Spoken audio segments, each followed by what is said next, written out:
জয় হিন্দ বন্ধুরা, তুমি পরীক্ষা দিতে যাও ওয়েস্ট বেঙ্গল পুলিশের পরীক্ষার জন্য আমি আজ তোমাদের কিছু টিপস আমি শেয়ার চাই।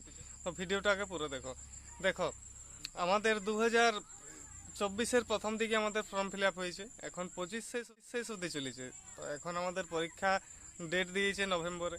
তো নভেম্বরে অনেক ছেলে ধরো পড়াশোনা অলরেডি শুরু করেছিল, এখন কিছু ছেলে হয়তো করছে। এইভাবে পাস করা যায় কি না এই বিষয়ে আমি কিছু তোমাদের সাথে আলোচনা করব, ঠিক আছে? অনেকেই ধরো এখন দেয় নাই, ওবিসি কেস চলছিল সরকারের, তার জন্য এতদিন হয়তো দেরি করেছে।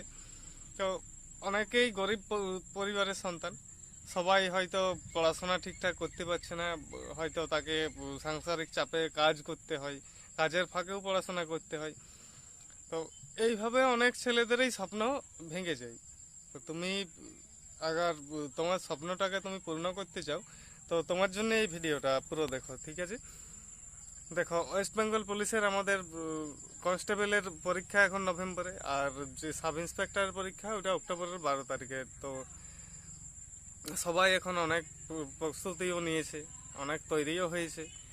তো এখন আমাদের বিষয় হচ্ছে তুমি পড়াশোনাটাকে তুমি এই কদিন কিভাবে করবে।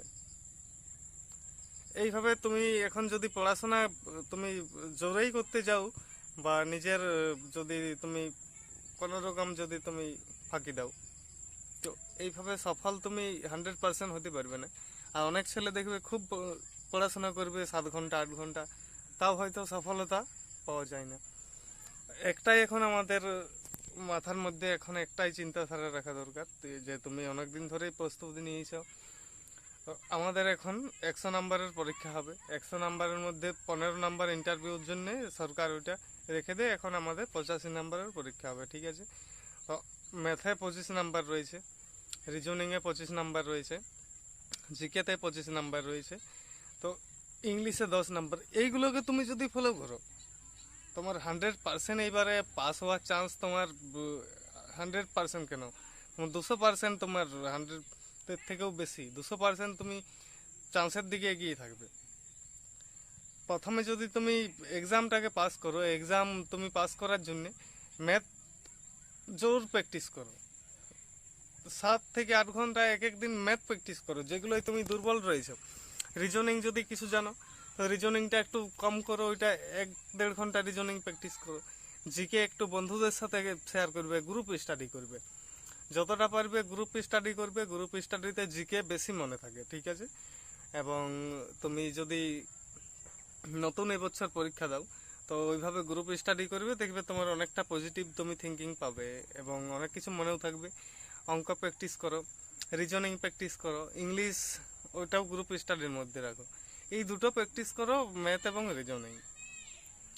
আর বাকিগুলো তুমি গ্রুপ স্টাডির মধ্যে তুমি প্র্যাকটিস করো, দেখবে সফলতা তুমি 100% পাবে। 85 নাম্বারের মধ্যে হয়তো তোমার 50 থেকে 55 60 এরকম নাম্বার যদি কিছু হয়ে গেছে ইন্টারভিউতে, তখন তুমি 8 থেকে 10 যদি পেয়ে যাও, অলরেডি তোমার 60+ তোমার নাম্বার থাকবে। তুমি অটোমেটিক তুমি ডাব্লিউবিপি কনস্টেবলে হোক, সাব ইন্সপেক্টরে হোক, তুমি জয়েনিং করতে পারবে। তো পড়াশোনার জন্য এখন আমাদের মেন রুল হচ্ছে তোমাকে নিজেকে একটা সময় দিতে হবে, এবং যতটা পারবে ম্যাথ এবং রিজনিং প্র্যাকটিস করো, ঠিক আছে? তো অনেকটাই দেখবে তুমি সুবিধাজনক নিজের পড়াশোনাটাকে নিজেই গড়ে নিতে পারবে। তো যদি ভিডিও ভালো লাগে তুমি লাইক করো, চ্যানেলের সাথে তুমি জয়েনিং থাকো, যখনই কোনো ভিডিও পোস্ট করবো তুমি ভিডিও দেখো, মোটিভেশনটাকে জাগাও নিজের মধ্যে, ঠিক আছে? তো পুলিশের পরীক্ষায় তুমি সফল হতে গেলে এই কয়েকটা রুলসকে তুমি মেনে চলো, দেখবে 100% তোমার সফলতা হয়ে যাবে, এবং তোমার যে স্বপ্নগুলো রয়েছে সব পূর্ণ হয়ে যাবে। তো পরের ভিডিওতে দেখা হবে। যদি এই ভিডিওটা ভালো লেগে থাকে লাইক জরুর করো। জয় হিন্দ।